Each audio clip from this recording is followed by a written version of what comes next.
প্রিয় দর্শক, আমরা আমাদের সাপ্তাহিক আয়োজন মুক্তমত অনুষ্ঠানে আপনাদের সরাসরি অংশগ্রহণ করবার জন্য আমন্ত্রণ জানাচ্ছি। আমাদের আজকের মুক্তমত অনুষ্ঠানে সমসাময়িক বিষয়ের 2-3টি ঘটনা নিয়ে আমরা কথা বলবো এবং সে কারণের জন্যই আমরা দুজন সিনিয়র সাংবাদিককে এখানে আমন্ত্রণ জানাচ্ছি। আমাদের সাথে আমার হাতের ডানে রয়েছেন সিনিয়র সাংবাদিক ডক্টর রেজওয়ান সিদ্দিকী এবং একই সাথে রয়েছেন আরেকজন সিনিয়র সাংবাদিক জনাব সৈয়দ ইশতিয়াক রাজা। দুজনকে স্বাগত জানাচ্ছি আমাদের আজকের এই মুক্তমত অনুষ্ঠানে। যেহেতু প্রথম যে পর্বটি, সেই পার্টে আমরা রোকেয়া বিশ্ববিদ্যালয়ে যে ঘটে যাওয়া যে ঘটনাগুলো সেগুলো নিয়ে আমরা কথা বলবার চেষ্টা করব। সে কারণে আমরা যুক্ত করে নিচ্ছি বেগম রোকেয়া বিশ্ববিদ্যালয়ের শিক্ষক সমিতির সাধারণ সম্পাদক জনাব তাবিউর রহমান প্রধানকে আমরা যুক্ত করে নিচ্ছি। আমাদের সাথে আরও একজন অতিথি রয়েছেন বেগম রোকেয়া বিশ্ববিদ্যালয় অধিকার সুরক্ষা পরিষদের সদস্য জনাব মাহমুদুল হক, একই বিশ্ববিদ্যালয়ের শিক্ষক, তিনি রয়েছেন আমাদের সাথে। তারা অনলাইনে আমাদের সাথে যুক্ত রয়েছেন। আমরা তার আগে আমরা একটু দেখে নিতে চাই যে বেগম রোকেয়া বিশ্ববিদ্যালয়ের নানা ঘটনা প্রবাহের মধ্যে বিশ্ববিদ্যালয়ের উপাচার্য প্রফেসর কলিমুল্লাহ যে একটি সংবাদ সম্মেলন করেছিলেন গত কিছুদিন আগে, সেই সংবাদ সম্মেলনটি দেখেই আমরা আমাদের আলোচনায় ফিরব। আমরা প্রফেসর কলিমুল্লাহর যে সংবাদ সম্মেলনটি সেটা একটু দেখে নিই।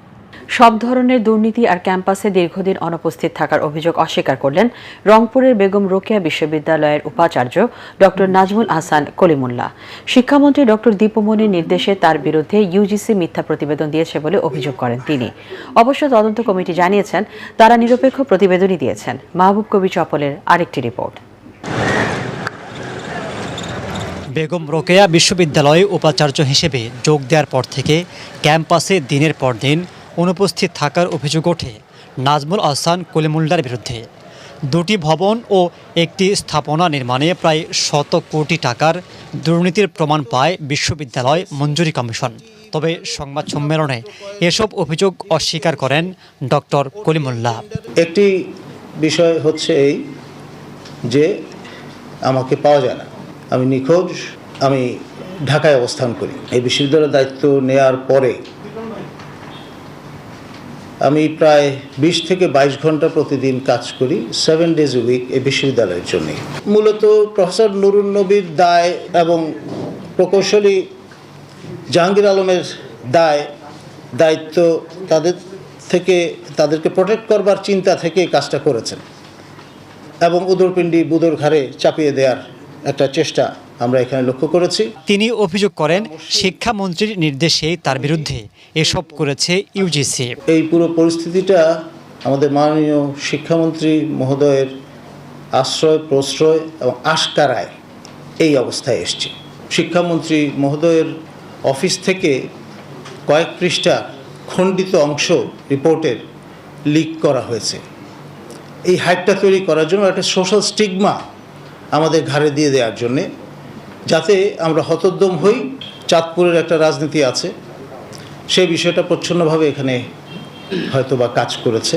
এই ইউজিসির রিপোর্ট সেটা এই রকমটি কেন হয়েছে, সেই জন্য আমি মনে করি এর পেছনে পরিপূর্ণভাবে দায়িত্ব শিক্ষামন্ত্রী মহোদয়ের। তবে ইউজিসির তদন্ত কমিটির প্রধান বলেন তারা প্রকৃত ঘটনায় তুলে ধরেছেন। ওনার প্রেসক্রিপশন অনুযায়ী তদন্ত হবে না, তদন্ত হবে আমাদের অনুযায়ী, নিয়ম কানুন অনুযায়ী। ইউজিসি সবসময় পক্ষপাতহীন সুষ্ঠু তদন্ত করে তথ্য উপাত্তের ভিত্তিতে আমরা সেটাই করেছি। আগামী জুনে ভিসি হিসেবে মেয়াদ শেষ হবে নাজমুল আহসান কলিমুল্লাহর। যা কিছু আমি করেছি। মাহবুব কবির চপল, এটিএন বাংলা, ঢাকা। জি, আমরা রিপোর্টটি দেখলাম এবং সেই রিপোর্টে জনাব নাজমুল হাসান কলিমুল্লাহ অধ্যাপক সাহেব তিনি তার বিরুদ্ধে উত্থাপিত অভিযোগগুলিকে অস্বীকার করেছেন। তিনি দায় এড়িয়ে তিনি চাঁদপুরের রাজনীতি, শিক্ষামন্ত্রী নানা প্রসঙ্গে তিনি উত্থাপন করেছেন, সেটি আমরা দেখলাম। তবে আমরা আলোচনার জন্য অতিথি যেহেতু আছেন এবং শিক্ষকরাও আছেন, আমরা একটুখানি আজকে দেখে নিতে চাই। আজ বেগম রোকেয়া বিশ্ববিদ্যালয়ে একটা শ্বেতপত্র প্রকাশ করেছে এবং সেখানে প্রেস কনফারেন্সে এই শ্বেতপত্র প্রকাশের সাথে শিক্ষকরা তারা তাদের বক্তব্য দিয়েছে, সেটা দেখেই আসলে আমরা মূল আলোচনায় আসতে চাই।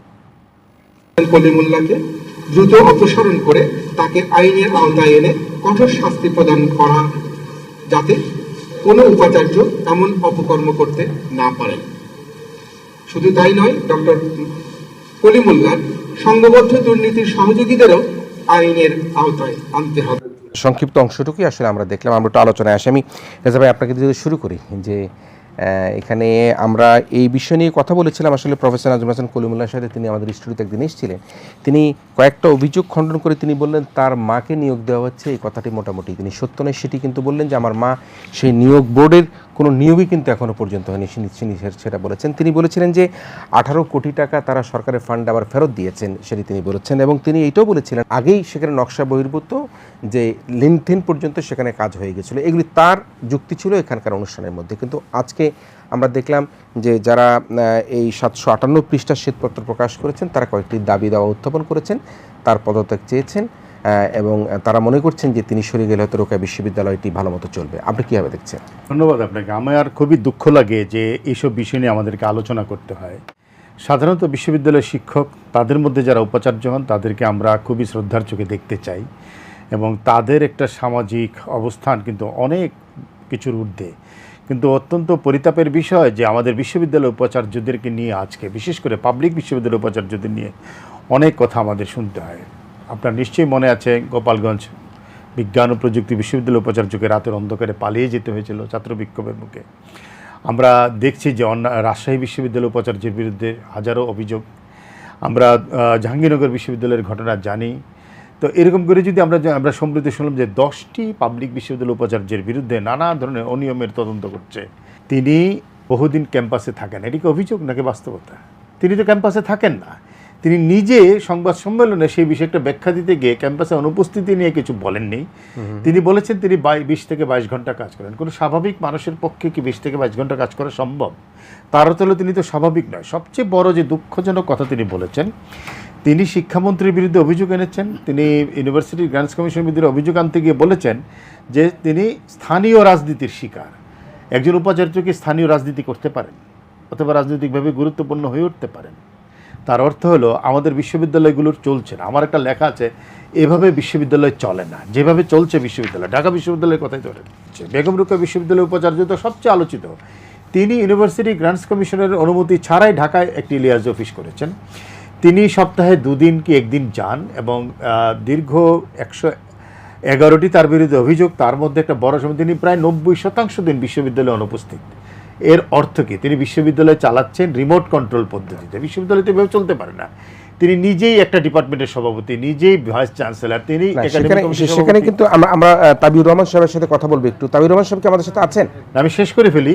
জি, এই জায়গাটা একটু মনে করে দিব আপনাকে। তিনি এটা খণ্ডন করেছেন। আমি না, তিনি খণ্ডন কোথা থেকে করেছেন? তিনি শুধু মুখে বলেছেন, চোরও তো বলে যে আমি চুরি করিনি। জি জি, কিন্তু তিনি খণ্ডন করেছেন কোন যুক্তিতে বা কোন প্রমাণের ভিত্তিতে? তিনি সেটি বলেছেন, আপনাকে একটু জাস্ট বলে রাখি, সেটি তিনি বলেছেন আমাদের এই অনুষ্ঠানে যে সেখানে কোনো সিনিয়র শিক্ষক না থাকার কারণের জন্য, যেহেতু অত্যন্ত জুনিয়র শিক্ষক, সেই কারণে তিনি সেই পদগুলি নিয়েছিলেন। কিন্তু ইউনিভার্সিটি লতে অ্যাসিস্ট্যান্ট প্রফেসর হলে ডিপার্টমেন্টের সভাপতি হতে পারে। তাহলে তিনি কেন সেই সভাপতির পদ দখল করে আছেন? ইউনিভার্সিটির আইন কি বলে? এবং তিনি তাহলে সিনিয়র প্রফেসর অন্য বিশ্ববিদ্যালয় থেকে অথবা পৃথিবীর বাইরের বিশ্ববিদ্যালয় থেকে নিয়ে আসতে পারতেন। এগুলো তো সেই অনুমোদন তো তাকে দেওয়া আছে। কিন্তু তিনি অনুমোদনের বাইরে গিয়ে একটা লিয়াজ অফিস করেছেন, তিনি প্লেনে ভ্রমণ করেন। এত টাকা তাকে কে দেয়? কোন সাহসের জোরে তিনি এটা করেন? কোন নিয়মের বলে এটা করেন? আর তো কোনো বিশ্ববিদ্যালয় উপাচার্যের বিরুদ্ধে অভিযুক্ত নেই। তিনি এই উপাচার্যের অ্যাপয়েন্টমেন্ট লেটারে আছে যে তিনি 24 ঘন্টা ক্যাম্পাসে থাকবেন। এইটাই তো শুধু তার বিরুদ্ধে একটা অভিযোগ আনতে পারে। এবং নৈতিক অবস্থান কত দুর্বল হতে পারে যে বিশ্ববিদ্যালয়ের শিক্ষকরা, ছাত্ররা, কর্মচারীরা যাকে চায় না তিনি জোর করে সেই পদে বসে আছেন। জি নিশ্চয়ই। আমি জনাব তাবিউর রহমান প্রধান, আপনি আমাকে শুনতে পাচ্ছেন? জি, শুনতে পাচ্ছি। আচ্ছা, তো শুনলেন যে লিয়াজি অফিসের কথা শুনলেন, 24 ঘন্টা থাকার কথা শুনলেন, আপনারা যে প্রেস কনফারেন্স করেছেন প্রফেসর নাজমুল হাসান কলিমুল্লাহ সেই কথা শুনলেন, আজকে আবার শ্বেতপত্র যে প্রকাশিত হয়েছে সেই জায়গার মধ্যে শুনলেন যে তারা 758 পৃষ্ঠা শ্বেতপত্র, সেখানে নানা রকম দাবি দেওয়া করেছে। আপনি সেই বিশ্ববিদ্যালয়ের সাধারণ সম্পাদক হিসাবে, শিক্ষক সমিতি, আপনি বিষয়টাকে কীভাবে বিশ্লেষণ করছেন? ধন্যবাদ আপনাকে এবং অনুষ্ঠান যারা দেখছেন। আমি শুরুতে একটু বলে নিতে চাই যে আসলে এই বিষয়টা ব্যাখ্যা বিশ্লেষণ করার বিষয় তো আছেই। ইস্তেক ভাই একটা কথা বলেছেন যে আসলে যতটা অভিযোগ বাস্তবতাটা কি, আমি সেই জায়গা থেকে একটু শুরু করতে চাই। প্রথমে একটু ধরে দিতে চাই যে আসলে ইস্তেক ভাই তথ্যের জন্য একটু জানাই আমি যে বর্তমান ভাইস চ্যান্সেলর ঢাকায় লিয়াজ অফিস খুলেননি। লিয়াজ অফিস আগে থেকেই ছিল, উনি এই সুযোগটা হয়তো নিয়েছেন। আমি বিষয়টা ব্যাখ্যা করতে চাই একটু। আর বিষয় হলো এই লিয়াজ অফিস কিংবা গেস্ট হাউস, এটা আমাদের বিশ্ববিদ্যালয়ের যে মূল অর্গানোগ্রাম, সেখানেই আছে যে আসলে একটা ঢাকায় একটা লিয়াজ অফিস বা গেস্ট হাউস থাকবে, এবং সেটা কিন্তু আসলে আমাদের যে মূল বাজেট বিশ্ববিদ্যালয়ের, সেই বাজেটের অর্থায়নই নিয়ম মাফিক ভাবে চলে। এটা আসলে এটা একটু মিসআন্ডারস্ট্যান্ডিং যে আসলে এই ভাইস চ্যান্সেলর লিয়াজ অফিস ওখানে খুলেছেন, বিষয়টা সেরকম না। আর দ্বিতীয়ত কথা, যে বিষয়টি আসলে বলা হয়েছে যে তিনি থাকেন না, সেটা তো আসলে বাস্তবতা। এটা তো দেখতেই পাচ্ছি যে উনি ঢাকায় থাকেন, বা তিনি তো আসলে কোথাও গিয়ে লুকিয়ে নাই যে তাকে আমরা দেখতে পাচ্ছি না। আপনাদের কল্যাণী বা মিডিয়ার মাধ্যমেই আমরা কিন্তু তাকে দেখতে পাই যে উনি ঢাকাতে আছেন না কোথায় আছেন বা কি অবস্থায় আছেন। তো সেই বিষয়টা আসলে ব্যাখ্যা করার জায়গা থেকে আমি তো বলতে পারবো না যে আসলে কিভাবে থাকেন। তবে একটা বিষয় বলি, যে হিসাবটা দিয়ে একটা সেন্সেশন তৈরি করা হয়েছে, আমি যদি ভুল করে না থাকি, যে আসলে 1300 দিনের মধ্যে 1100 দিন নাই, এরকম একটা বিষয়, বা এতদিনের মধ্যে এতদিন নাই। আমি যদি এখানে সিম্পল একটা হিসাব দিই, একজন ভাইস চ্যান্সেলরের মেয়াদ 4 বছর, 4 বছরে 365 দিন করে যদি হয়, তাহলে তার মেয়াদ কিন্তু 1460 দিন। এখনো তার মেয়াদ 3 মাস বাকি, ঠিক আজ থেকে 90 দিন বাকি তার মেয়াদ। তাহলে সেখান থেকে যদি 90 দিন বাদ দেন, 1370 দিন থাকে। আপনি চিন্তা করেন, কোভিড এর কারণে কিন্তু আমাদের ইউনিভার্সিটি ঠিক 1 বছর বন্ধ, আর 5 দিন পর 1 বছর পূর্বে 2020 সালের 17 মার্চ ক্যাম্পাস বন্ধ হয়ে গেছে। তাহলে এখানে আপনি 365 দিন বাদ দিয়ে দেখেন, সেখানে 914 দিন। শুক্রবার শনিবার ক্যাম্পাস, শুক্র শনি ক্যাম্পাস বন্ধ, 48 সপ্তাহে তাহলে 96 দিন। মানে আমি বলতে চাচ্ছি যে সেন্সেশনটা তার না থাকার বিষয়ে তৈরি করা হয়েছে, এতদিন নাই, সেই বিষয়টা ঠিক না। আমরা যদি একটা পিন পয়েন্টে যাই যে তিনি থাকেন না, কি কারণে থাকেন না, সেই ব্যাখ্যাটা স্যার নিশ্চয়ই বারবার দেওয়ার চেষ্টা করেছেন, সেই ব্যাখ্যাটা নিশ্চয়ই আমি এখান থেকে দিতে পারবো না। তবে আমি একটা কথা বলি, আমি বিশ্ববিদ্যালয় শিক্ষকদের প্রতিনিধি কিংবা এই বিশ্ববিদ্যালয়ের একজন সদস্য হিসেবে চাই যে বিশ্ববিদ্যালয় ভালো চলুক। এটা হলো আমার মূল কথা। 758 পৃষ্ঠার যে প্রতিবেদন তারা দিয়েছে, শ্বেতপত্র প্রকাশ করেছে, সেখানকার মধ্যে কি আপনি কোনো অসঙ্গতি দেখতে পেয়েছেন? আচ্ছা, আমি আপনাকে বলি, যদি আমি একেবারেই দেখেছি, এখানে আরো দুজন শিক্ষকও রয়েছেন একই বিশ্ববিদ্যালয়ের, সেই শিক্ষকরা নিশ্চয়ই জানাবেন, রেজাবে হয়তো আপনার সাথে যুক্ত করবেন, সেই জায়গায় কোনো অসঙ্গতি আছে কিনা। 758 পৃষ্ঠার কথা বলা হয়েছে। জি, আপনাদের আমি খুব আমার রিপোর্টটা এখন হাতে আছে, ওনারা যেটা সাংবাদিকদের দিয়েছেন কিংবা উপস্থাপন করেছেন, 758 পৃষ্ঠা বানিয়েছেন ঠিকই, সেটা কাউকে আসলে হাতে পাওয়ার সুযোগ হয়নি। তারা হয়তো অনলাইনে দিয়েছেন বা মেইল করে দিয়েছেন, সফট কপি দিয়েছেন। তো আমার কাছে যে রিপোর্টটা আছে, এটা আসলে টোটাল 56 পৃষ্ঠা, এর সাথে সাপ্লিমেন্ট তারা দিয়েছেন আসলে অনেকগুলো। সেই বিষয়গুলোর বেশিরভাগটাই পত্রিকার কাটিং। একটা বিষয়কে কেন্দ্র করে যদি 10টা 56 পৃষ্ঠা যেটা আছে, সেই অভিযোগ নিয়ে কি বলবেন? রেজাবে নিশ্চয়ই দুই একটা প্রশ্ন করবেন আপনাকে। সেই অভিযোগ নিয়ে যদি আমি বলি, 111টা অভিযোগ এখানে উত্থাপিত করা হয়েছে।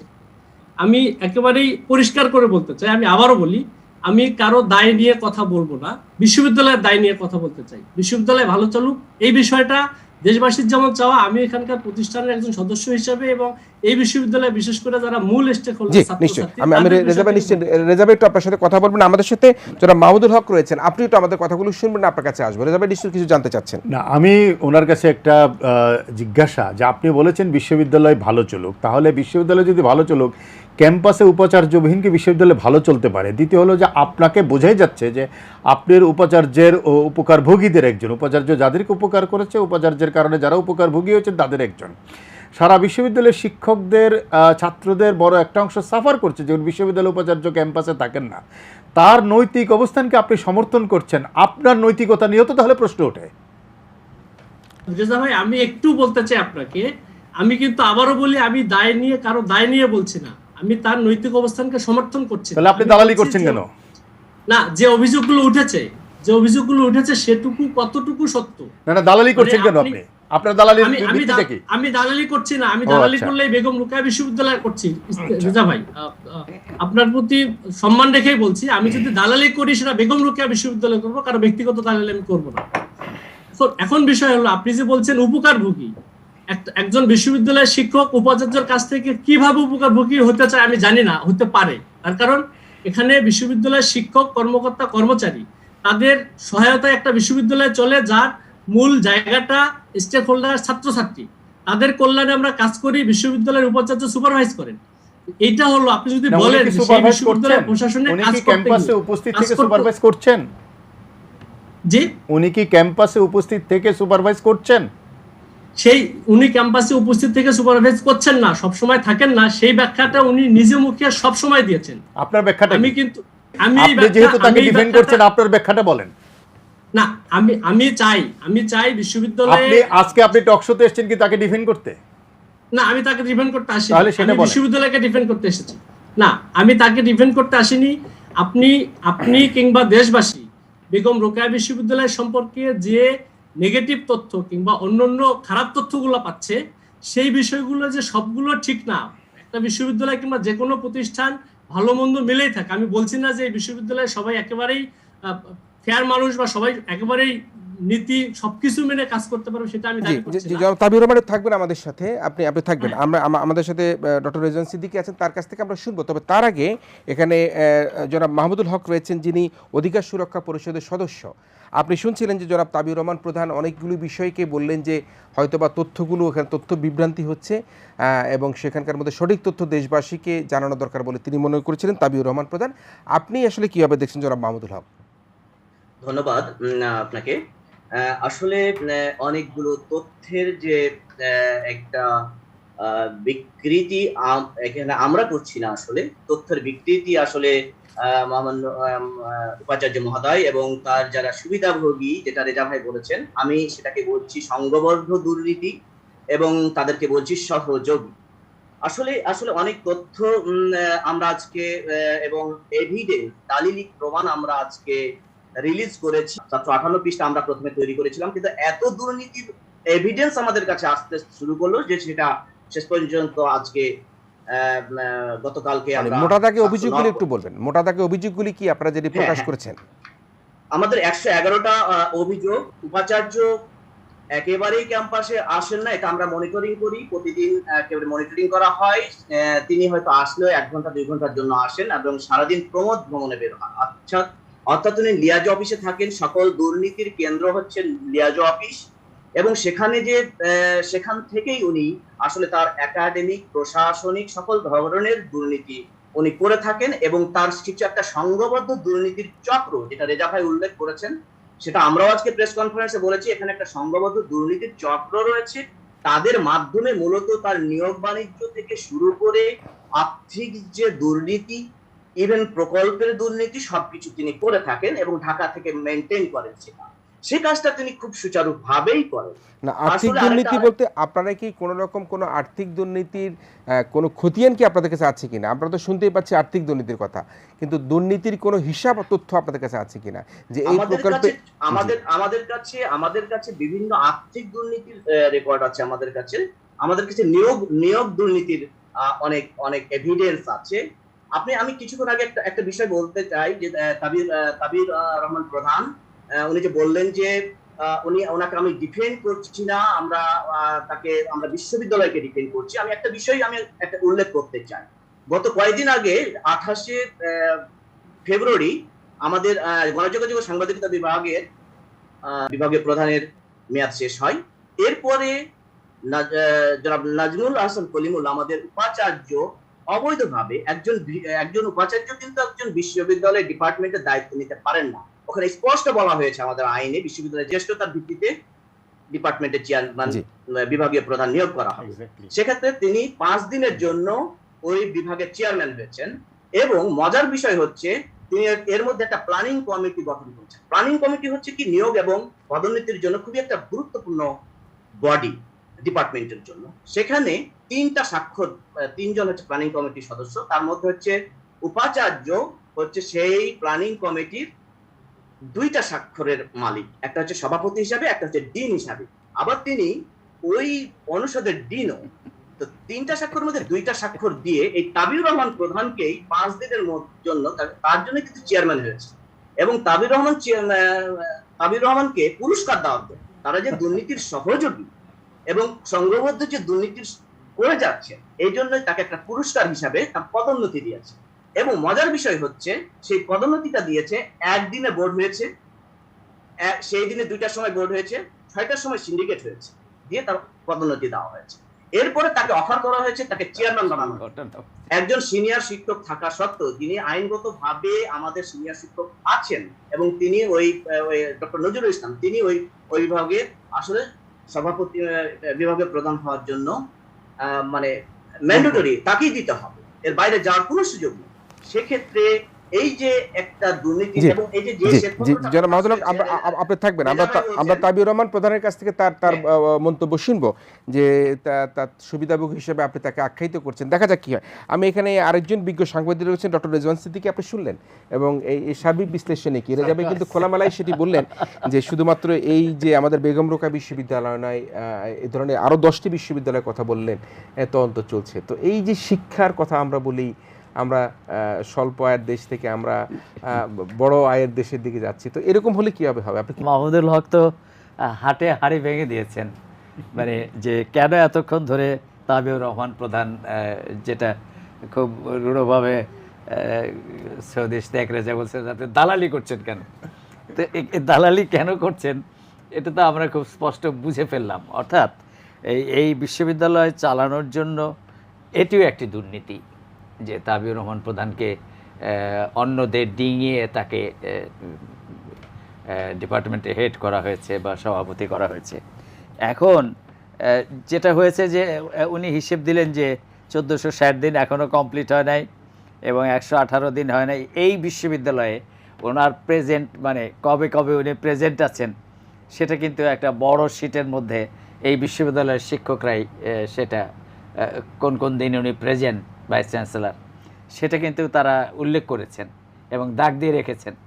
পরে দেখেন খুবই রহস্যজনক যে এই শিটটা এখান থেকে গায়েব হয়ে যায় এবং সেইটা কিন্তু কেউ আর উদ্ধার করতে পারে নাই এবং সেটা কিভাবে গায়েব হয়েছে সেটা কিন্তু বেশ রহস্যময়। তো এখন কথা হলো যে কি পদ্ধতিতে উনি টিকে আছেন, সে পদ্ধতির একটা হলো তাবিউর রহমান প্রধান, যেটা মাহমুদুল হক উল্লেখ করেছেন। তো সুতরাং বিশ্ববিদ্যালয়গুলো তাবিউর রহমান প্রধান তো সেখানকার শিক্ষক সমিতির সাধারণ সম্পাদক, তো সাধারণ সম্পাদক তিনি তো নির্বাচিত হয়ে এসছেন বা কোনো প্রক্রিয়া এসছেন, সুতরাং তার যে পারসেপশন নিশ্চয়ই তিনি সেটা বলেছেন। না সেটা বলেন, সেটা উনি যেটা বলছেন সেটা কেন বলছেন সেটা তো আর আমাদের এই মাহমুদুল হকের কথার পরে আমাদের কাছ থেকে তো আর কোনো রহস্য নাই যে উনি কেন বলেছেন।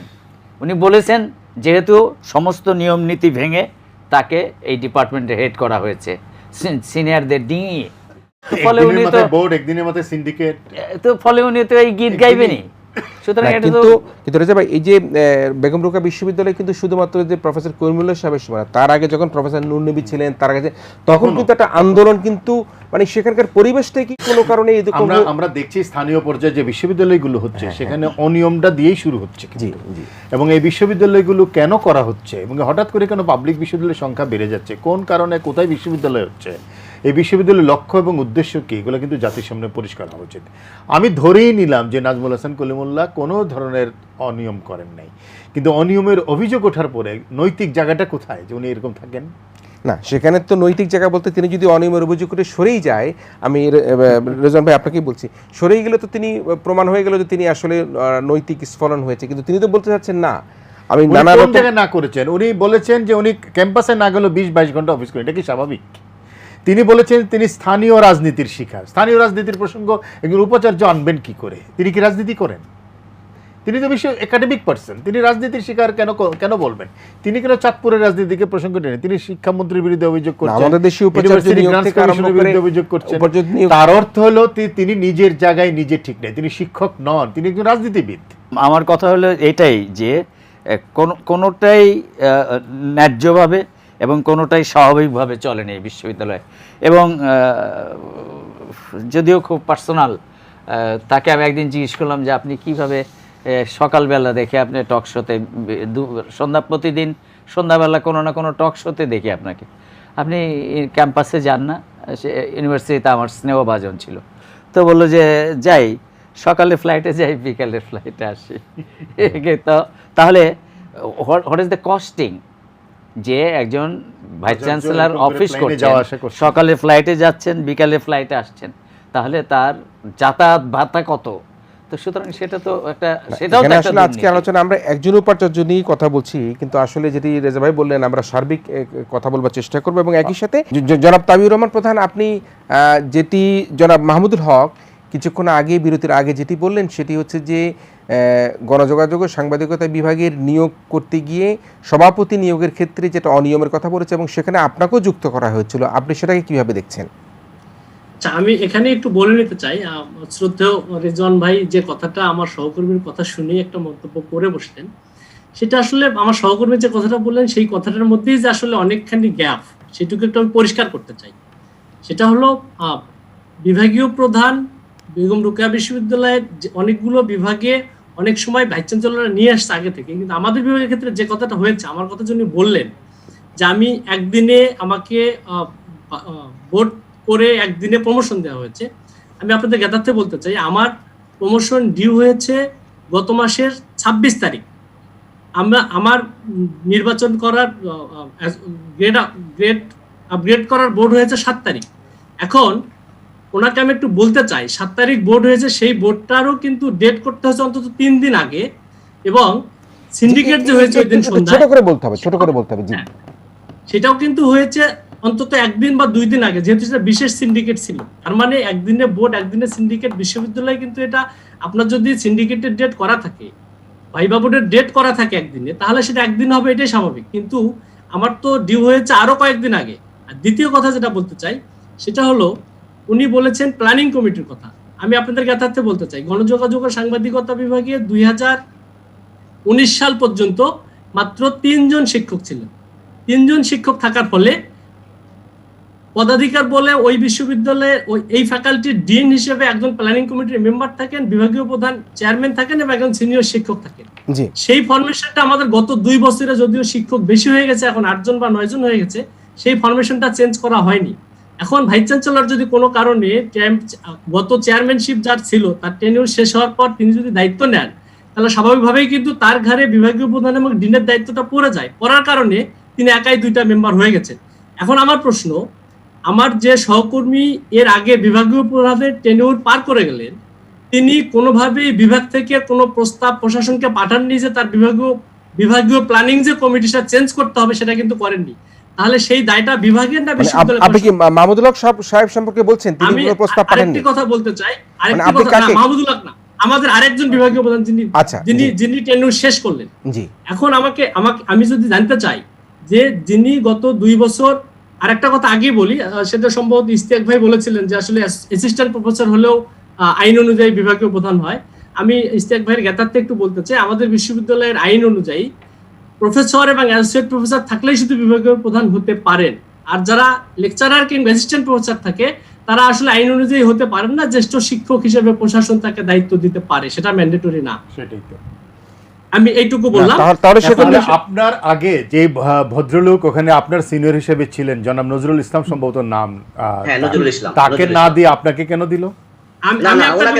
আমি নেইনি, আমাকে বিভাগীয় প্রধান দেয়া হয়নি, এটা একটা মিসআন্ডারস্ট্যান্ডিং। আমি কিন্তু বলি উনি যদি বিভাগীয় প্রধান দাও হয়েছে, আমি ইস্তিয়াক ভাই আমি পরিষ্কার করি, আমি বলি আমার প্রমোশন যদি ডিউ হয়ে থাকে, আমি যদি প্রমোশনের যোগ্য হই, তাহলে কি শুধুমাত্র আমি ভাইস চ্যান্সেলর স্যারের সাথে প্রশাসনে আসিবিদার প্রমোশন পাবো না? একটা খুব মৌলিক প্রশ্ন করতে চাই আপনাকে, বিশ্ববিদ্যালয় শিক্ষক সমিতির সাধারণ সম্পাদক কি বিশ্ববিদ্যালয় প্রশাসনের সাথে থাকে? প্রশাসনের সাথে না থাকার কি কোনো আসলে কোনো ব্যত্যয় আছে? থাকলে আমি তো জানি না যে আসলে থাকা যাবে না, কিন্তু থাকে কিনা না। আমি কনফ্লিক্ট অফ ইন্টারেস্ট বলে যে একটা শব্দ আছে, সেটা তো আপনি জানেন। কনফ্লিক্ট অফ, হ্যাঁ অবশ্যই জানি, আমি জি অবশ্যই জানি। আমি কিন্তু এইটুকু বলে নিতে চাই, তাহলে আপনি কার ইন্টারেস্ট সার্ভ করছেন, শিক্ষক সাধারণ শিক্ষকদের না প্রশাসনের? আমি অবশ্যই সাধারণ শিক্ষকদের এবং এই বিশ্ববিদ্যালয়ের শিক্ষার্থী কিংবা অন্যান্য স্টেক হোল্ডারের, নাকি একেবারেই নিজের? না না, একেবারেই নিজের তো অবশ্যই না। আমি যেজন্য আপনাকে বলতে চাই, আমি কিন্তু এই প্রথম আমি বলি লেট মি ফিনিশ। জনসংযোগ বিভাগের সহকারী প্রশাসক এবং বঙ্গবন্ধু জাতির পিতা বঙ্গবন্ধু হলের হচ্ছে প্রভোস্ট। আপনার আর মানে একই অঙ্গে এত রূপ। আমি বলি মুখপাত্র উনি। আচ্ছা, বিশ্ববিদ্যালয় চলে একজন সাধারণ সম্পাদক, শিক্ষক সমিতির সাধারণ সম্পাদক হয়, শিক্ষকদের আসলে বার্গেনিং এজেন্ট হিসাবে কাজ করে। এটাই আমি বলি আমি বলি শেষ করি, মুখপাত্র মানে আমি শেষ করি আমার কথাটা শেষ করতে হবে। জি, আমি কিন্তু এই প্রশাসনের আমলে এসে বিশ্ববিদ্যালয় শিক্ষক সমিতির সাধারণ সম্পাদক হইনি। এই প্রশাসন যোগ দেওয়ার আগে থেকেও আমি 2 টেনিউরে আমি এই বিশ্ববিদ্যালয় শিক্ষক সমিতিতে 5 বার নির্বাচিত, 3য়বারের মতো সাধারণ সম্পাদক। আমি কিন্তু এইবারই প্রথম সাধারণ সম্পাদক না। খুবই ভালো, আপনি খুবই জনপ্রিয় জনাব তাবিউর রহমান প্রধান, আপনি খুবই জনপ্রিয়, আপনি সাধারণ সম্পাদক হয়েছেন। বিশ্ববিদ্যালয়ের শিক্ষক সমিতির সাধারণ সম্পাদক কি করে জনসংযোগ বিভাগের প্রধানের দায়িত্ব পালন করে, কিভাবে প্রভোস্টের দায়িত্ব পালন করে, এগুলো সবই প্রশাসনিক পদ। না আমি বলি এখানে আপনার যদি ঢাকা বিশ্ববিদ্যালয়, রাজশাহী বিশ্ববিদ্যালয় কিন্তু অন্যান্য বিশ্ববিদ্যালয়ের যদি চিন্তা ভাবনা আমরা এই বিশ্ববিদ্যালয়ের সাথে সেটা তুলনা করি, সেটা কিন্তু একটু মনে হয় ব্যত্যয় হবে। এই কারণে আমাদের বিশ্ববিদ্যালয়ে কিন্তু এই পর্যন্ত শিক্ষক 187 মানে 187 এবং 10 জন প্রফেসর এবং 42 জন সহযোগী অ্যাসোসিয়েট প্রফেসর, এই মুহূর্তে 64 বা 65 জন অ্যাসিস্ট্যান্ট প্রফেসর, বাকিরা কিন্তু লেকচারার। না আপনি যত যুক্তিই দেন, আপনার কাছে একটা মৌলিক প্রশ্ন, বার্গেনিং এজেন্ট কি প্রশাসনের অংশ হইতে পারে? আচ্ছা, আমি বার্গেনিং এজেন্ট প্রশাসনের অংশ না হওয়ার কোনো কারণ যদি থেকে থাকে আমি সেটা একটু ফাইন্ড আউট করে দিতে চাই। তার কারণ বিশ্ববিদ্যালয় প্রশাসনে এই মুহূর্তে যারা নেতৃত্ব দেয় শিক্ষক সমিতিকে, তারা থেকে শুরু করে অন্যান্য যারা বিভিন্ন প্রশাসনের দায়িত্ব আছে, সব মানুষই কিন্তু কমন মানুষ। তার কারণ এখানে সিনিয়র শিক্ষক কিংবা ওই জায়গাগুলোর মানুষের অনেক অভাব। আপনি কি তাহলে প্রশাসনে থাকলে সমিতিতে থাকা যাবে না, এটা কিন্তু আসলে বলার অপেক্ষা রাখে না। কিন্তু 10 জন মানুষের মধ্যে যদি সেটা ভাগ করে আমি বলি সেটা হবে, তবে সেটা হচ্ছে মাত্র কয়েকজন মানুষের মধ্যে কুক্ষিগত এই পদগুলো। আপনি তাবিউর রহমান প্রধান, আমি অত্যন্ত দুঃখের সাথে বলছি, মাহমুদুল হক আমি অত্যন্ত দুঃখের সাথে বলছি, বিশ্ববিদ্যালয়ের একজন শিক্ষক, আপনি নিজেও মিস্টার তাবিউর রহমান প্রধান, তাদের নৈতিক মূল্যবোধের জায়গাটা যদি এই জায়গায় পৌঁছে, লোভের জায়গা যদি এত লম্বা হয়, লালসার জায়গাটা যদি এত রক্তাক্ত হয়, তাহলে বিশ্ববিদ্যালয় আসলে চলতে পারে না। আমি বললি আপনার সাথে আমি 100% একমত।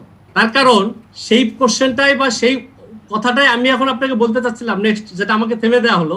জি, এই বিশ্ববিদ্যালয়ের যারা এই যে আজকে আপনাদের শ্বেতপত্র দিয়েছে সুরক্ষা পরিষদ, এই সুরক্ষা পরিষদের যে কয়েকজন মানুষ আছে সেটা মনে রাখেন কিনা? জি, আমি শিক্ষক অবশ্যই, আমি এই কথাটা বললি, এই শ্বেতপত্র নম্বর অভিযোগটা কিন্তু তাবিউর রহমানের বিরুদ্ধে, এই শ্বেতপত্র কেনাকাটার অভিযোগ আছে একটা, কেনাকাটাতে আমি বলি বই কিনতে গিয়ে অর্ডার দিয়েছেন আপনারা আমি একটু বলি, আমি বলেছি এই বিশ্ববিদ্যালয়ে যারা এখন সুরক্ষা পরিষদে আছেন তাদের শতকরা 90 জন মানুষ এই বিশ্ববিদ্যালয় প্রশাসনের সাথে শুরু থেকে ছিলেন কমপক্ষে 2 থেকে 2.5 বছর। এখন আমি যদি আপনি ইস্তিয়াক ভাই একটা কথা বলেছেন, না অন্যের আমি একটা কথা বলি, অন্যের খারাপ দৃষ্টান্ত নিশ্চয়ই আপনার জন্য ভালো দৃষ্টান্ত নয়। আমি অবশ্যই না, আমি সেটাই বলছি আপনাকে, আমি সেটাই বলছি। তাহলে 2 থেকে 2.5 বছর আপনারা বিশ্ববিদ্যালয় তারা অন্যায় করেছে বলে আপনিও করবেন? আমি অন্যায় কথা বলছি না ইস্তিয়াক ভাই, আমি বলি আমাকে শেষ করতে দেন। আমি বলি যে এই কলিমুল্লাহ স্যার যিনি 2017 সালের 14 জুন যোগদান করেছেন, আমি কিন্তু তখন অ্যাসিস্ট্যান্ট প্রফেসর ছিলাম, আমার কিন্তু এই পদ পদবিগুলোতে যাওয়ার সেই তখন সুযোগ ছিল না। আমাদের সিনিয়র যারা ছিলেন তারাই কিন্তু সেই পদ পদবিগুলো গিয়েছিলেন এবং শিক্ষক সমিতির বড় বড় পদে ছিলেন।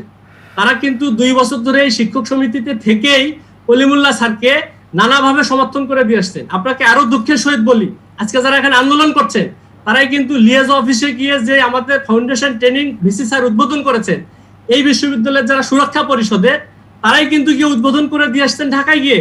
আপনি এখন খেয়াল করেন তাদের কথা মতো উদ্বোধন করা, আমি বলি শেষ করতে দেন। আমি বলি জনাব মাহমুদুল হক, আপনারা কি লিয়াজি অফিস উদ্বোধন করতে গিয়েছিলেন? লিয়াজি অফিস আমি বলি মাহমুদুল হক তখন শিক্ষক হননি। আমি বলি আমাকে মাহমুদুল হক তখন কেন শিক্ষক হননি সেটারও একটা ব্যাখ্যা প্রয়োজন। আমি সেটা ব্যাখ্যা কিন্তু 2012 সালে নিয়োগ, আমি বলি তাবিউর রহমান প্রধান হচ্ছে, আমি বলি মানে আপনারা যদি নিয়োগের একটা ইতিহাস শুনেন তাবিউর রহমানের, তাহলে আপনারা আমি ব্যক্তিগত জায়গায় পরে আসি। আপনি আমাকে যদি একটু সময় দেন, আমি একটা জায়গায় বলি, কে লিয়াজুজ অফিস উদ্বোধন করতে গিয়েছিল, কে যায় নাই, কারা এখন আন্দোলনে আছে, কারা এখন আন্দোলনে নাই, কারা সুবিধা ভোগ করছে, কারা নাই। সবচেয়ে বড় কথা, এই বিশ্ববিদ্যালয়টি চলছে না। এই বিশ্ববিদ্যালয়ে কোনো একাডেমিক কর্মকাণ্ড হচ্ছে না, এই বিশ্ববিদ্যালয় অনৈতিক কর্মকাণ্ডের একটা স্বর্গরাজ্য হয়ে গেছে। এই বিশ্ববিদ্যালয়ে কে কবে উপাচার্যের সাথে ছিল, কে আজকে উপাচার্যের বিরুদ্ধে গেছে, এটাই যদি আলোচনার মানে মূল বিষয় হয়, তাহলে বলতে হবে এই বিশ্ববিদ্যালয় যে উদ্দেশ্যে প্রতিষ্ঠিত হয়েছিল সেই উদ্দেশ্য আজকে বলতে সুরক্ষা কমিটির অনেকে কিন্তু সুবিধাভোগীর অংশ ছিল। জি ইস্তেক ভাই, আমি আপনাকে খুব সম্মানের সহিত বলতে চাই, আমরা কিন্তু সেই বিষয়টা একটা তথ্য আমি ইস্তেক ভাই, আমি বলি ইস্তেক ভাই, আমার একটু কথা আছে, আমি আপনাকে বলি ইস্তেক ভাই, আপনারা শুনে আশ্চর্য হবেন। এখন বিষয়টা হয়েছে কি, আমরা যে বিষয়গুলো শুনে ফেলে সারকামস্টেন্সেস না জেনে কিন্তু আমরা বুঝি যে ওই বিষয়গুলো বলুন সময় নাই, বলুন। আমি বলি তাহলে, আমি যে কথাটা ইস্তেক ভাই বললেন বার্গেনিং এজেন্ট, আমি তো শিক্ষক সমিতির সাধারণ সম্পাদক, অবশ্যই আমাকে শিক্ষকদের পক্ষে প্রশাসনের সাথে লড়াই করতে হবে, এটাই স্বাভাবিক। আমি আবারও বলি, শিক্ষকের প্রমোশন কিন্তু হয়, প্রমোশন কিন্তু সে একজন কিন্তু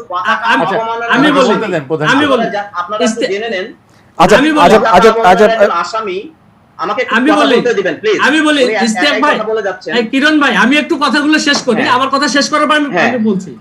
এখন বিষয় হলো, আমরা সকলে যখন ভাইস চ্যান্সেলরের সাথে শুরু করলাম, এবং ভাইস চ্যান্সেলরের সাথে সত্যি কথা বলতে কি, আমাদের বিশ্ববিদ্যালয়ের যে দুর্ভাগ্য, আমাদের বিশ্ববিদ্যালয় প্রতিষ্ঠার পর থেকেই নানা সংকটে চলে আসছিল। দ্বিতীয় ভাইস চ্যান্সেলর একদিনে 350 মানুষ নিয়োগ দিয়ে গেছেন এই বিশ্ববিদ্যালয়ে, এই নজিরও আছে। এখন বলেন, এই ভঙ্গুর অবস্থা থেকে একটা বিশ্ববিদ্যালয়ে উঠে আসতে গেলে আমাদের সবার একত্রিত হয়ে কাজ করাই খুবই উচিত ছিল এই বিশ্ববিদ্যালয় ভালো করার জন্য, কিন্তু আমরা কিন্তু সেটা পারিনি। আমি কিন্তু আবারও বলি, সেই দায়টা আমাদের নিতে হবে, আমরা যারা এই প্রতিষ্ঠানে কাজ করি, তার কারণ আমরাই কিন্তু, আমি নিজের দিয়েই বলি, আমরা নিজেরা কিন্তু একে অপরের সাথে একটু অপেক্ষা থাকেন। আমাদের অতিথি ডক্টর রেজান সিদ্দিকী কোনো আলোচনাই করতে পারেন, একটু যুক্ত করবেন। ঠিক আছে, আমি আলোচনাটা উপভোগ করছি, কিন্তু যে জিনিসটা হলো যে আমরা সাধারণত যেটা দেখে আসছি যে বার্গেনিং এজেন্ট যিনি, তিনি সাধারণত প্রশাসনের সঙ্গে যুক্ত থাকেন না, কিন্তু আমরা দেখছি যে এই বিশ্ববিদ্যালয়ের বার্গেনিং এজেন্ট তিনি প্রশাসনের নানান বিষয়ের সঙ্গে ঘনিষ্ঠভাবে যুক্ত এবং সেটা পরিচালনার সঙ্গে যুক্ত, তিনি কর্তৃপক্ষের অংশ হয়ে গেছেন। সেইটি কিভাবে সম্ভব, এবং সেটা যদি উনি করেন তাহলে তো তার এই বার্গেনিং এজেন্টের পদটি ধরে না রাখা ভালো ছিল, তাহলে এটা সঙ্গত হতো।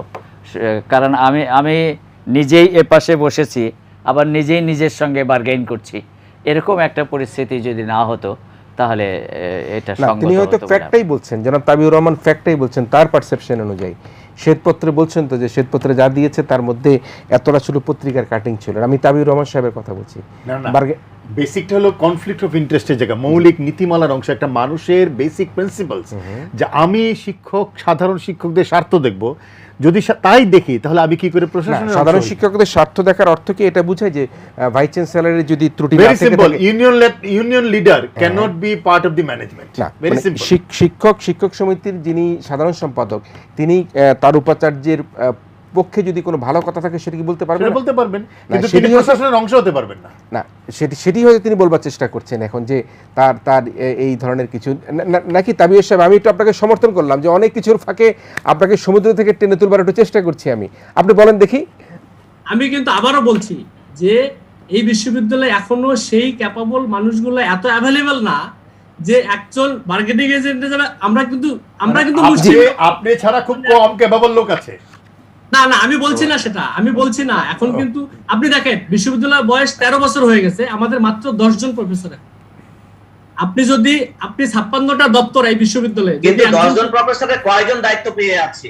আসলে আমি বলি, যারা একজন হচ্ছে মোহাম্মদ নাজমুল হক, ডক্টর মোহাম্মদ নাজমুল হক, তিনি হচ্ছেন পরীক্ষা নিয়ন্ত্রক, মানে যারা হচ্ছে সংঘবদ্ধ দুর্নীতির অংশ, তারাই হচ্ছে এই দায়িত্বে থাকে। গুটি কয়েক, মাত্র কয়েকজন প্রফেসর। আমি বলি জি জি, মাহমুদুল সাহেব বলুন, মাহমুদুল সাহেবকে শুনি, একটু মাহমুদুল সাহেবের কাছে শুনি ভাই, শুনি। জি হ্যাঁ, ডক্টর মোহাম্মদ নাজমুল হক, উনি হচ্ছেন পরীক্ষা নিয়ন্ত্রক, উনি হচ্ছেন জনসংযোগ দপ্তরের প্রশাসক, উনি হচ্ছেন আরেকটা আমি মনে করতে পারছি না, আরেকটা পরিচালক। ওর 3টা দায়িত্ব, এবং যত তদন্ত কমিটি হয় সকল তদন্ত কমিটির উনি প্রধান, এবং যত কিছু হয় এই কয়েকজন 2-3 জন প্রফেসর এবং তাবিউর রহমান প্রধানদের মতো কয়েকজন মিলে একটা সিন্ডিকেশন তৈরি করেছেন এই বিশ্ববিদ্যালয়ে। আমরা এই জন্য আজকে পরীক্ষা সুরক্ষা পরিষদ আজকে আমাদের যে অভিযোগ 111টা অভিযোগ, তার মধ্যে কিন্তু ডকুমেন্টস, এই যে এটা হচ্ছে ডকুমেন্টস, তাবিউর রহমানের অভিযোগ বিরুদ্ধে অভিযোগ হচ্ছে 53 নম্বর, আরো অন্যান্য জায়গাতে মানে বিচ্ছিন্ন ভাবে অভিযোগ আছে তার বিরুদ্ধে। সে একজন পতাকা অবমাননার আসামি, কিন্তু তাকে পদায়ন করা হয়েছে, ওই যে চার কোনা পতাকা, চার কোনা পতাকা তৈরি করেছিল তারাই। আপনি সেই পতাকা মামলার আসামি, তদন্তে প্রমাণিত হয়েছে, আমি বলি বিচার চলছে।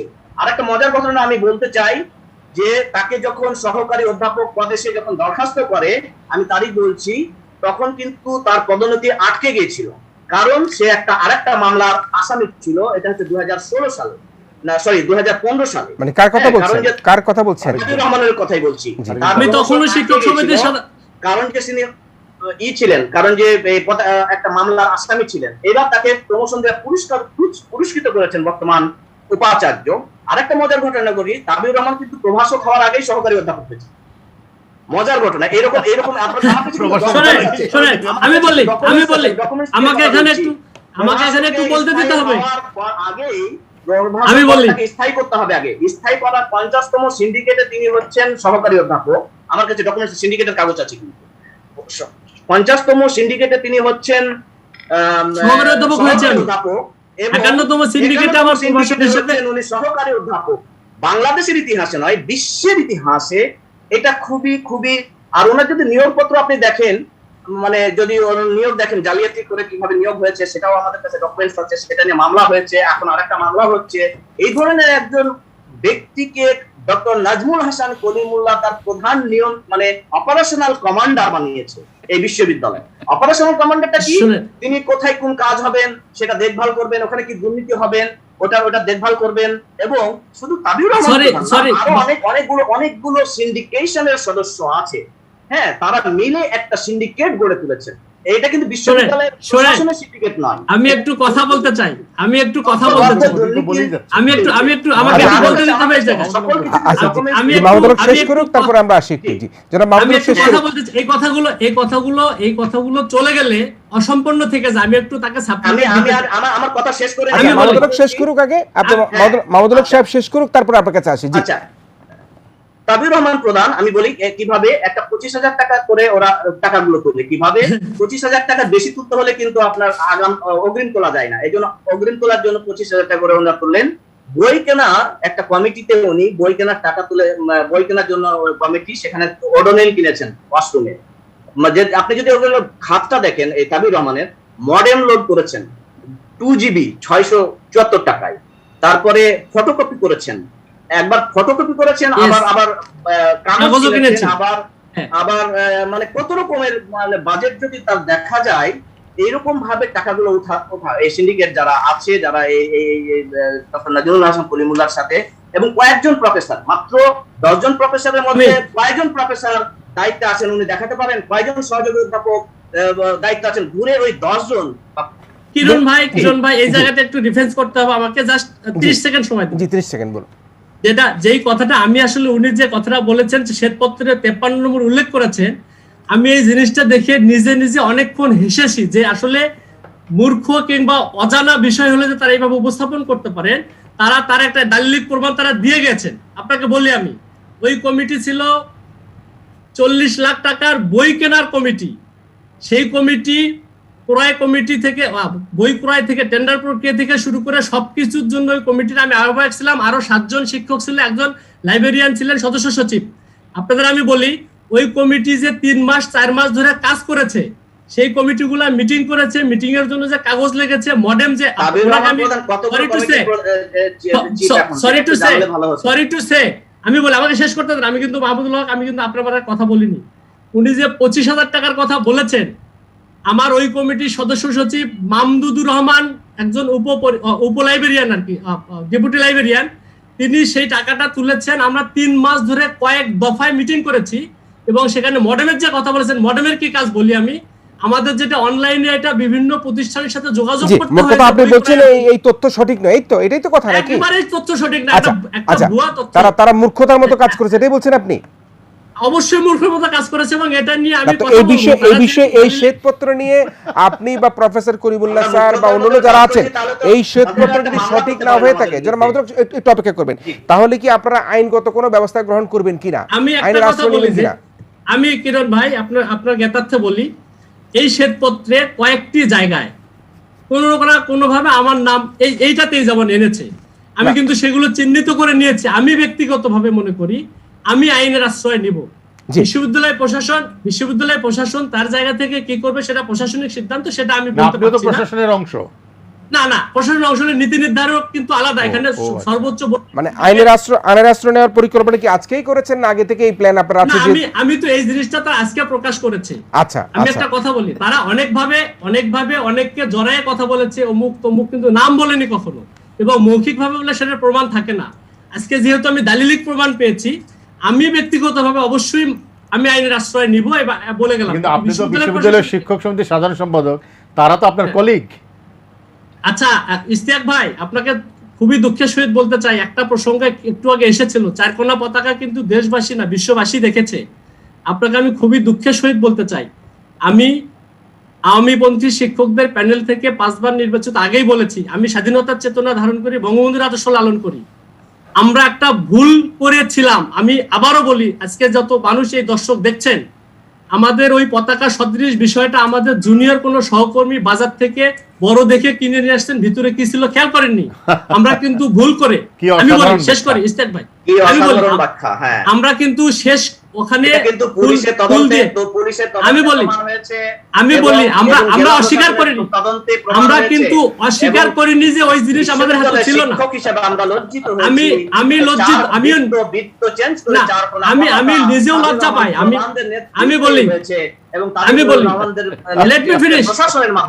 আমি বলি এই বিষয়টা কিন্তু ওইটা কিন্তু প্রশাসনের পতাকা না, পতাকার কোনো ফাংশন ছিল না। তবে জনাব তাবিউর রহমান প্রধান চারকোনা পতাকার মতন বিশ্ববিদ্যালয় ক্যাম্পাসে আপনার চারিদিকে প্রভাব আছে, এটা বোঝা গেল না। আমি বলি ইশতিয়াক ভাই, আমি বলি ইশতিয়াক ভাই, আমি আবারও বলি, আমরা এই বিষয়ে আমরা যেহেতু না জেনে একটা বিষয় আপনাকে বলি, এটা খুবই কমন সেন্স, যে এই জিনিস যদি আপনি কেন বাইরে থেকে আপনি যেই দেখি না কিন্তু না বুঝে দেখলে আসলে আমাদের যাদের দেশের প্রতি ভালোবাসা আছে, আমরা পতাকা আলোচনা বুঝতে পারলাম, আপনারা বলছেন যে এটা ভুল ছিল, ভুল হয়েছে, নিশ্চয়ই সেটা আপনি ব্যাখ্যা করেছেন। আমরা ওটা আলোচনায় ফিরবো।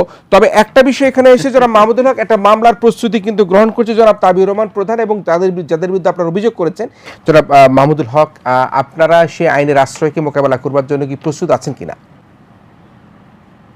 রাষ্ট্রকে মোকাবেলা করার জন্য প্রস্তুত আছি এবং আমাদের যথেষ্ট এভিডেন্স আছে। আমরা যে 790 পৃষ্ঠার শ্বেতপত্র প্রকাশ করেছি, আমরা আসলে এভিডেন্সের ভিত্তিতেই করেছি। সুতরাং আমাদের মামলা বলে বা আইনের আশ্রয় নিলে আমাদের পক্ষ থেকে কোনো অসুবিধা হওয়ার কোনো কথা মানে নেই, অবকাশ নেই। আর আমরা আরো এভিডেন্স আমরা ইতিমধ্যে আমরা পেয়ে যাব। আপনারা জানেন যে এই বিশ্ববিদ্যালয়ের যে দুর্নীতিটা হয়, যে চক্রের হাতেই কিন্তু সেই তথ্য, সেই এভিডেন্স বের করা তো সহজ নয়। তারপরে আমরা এত এভিডেন্স আমরা বের করেছি।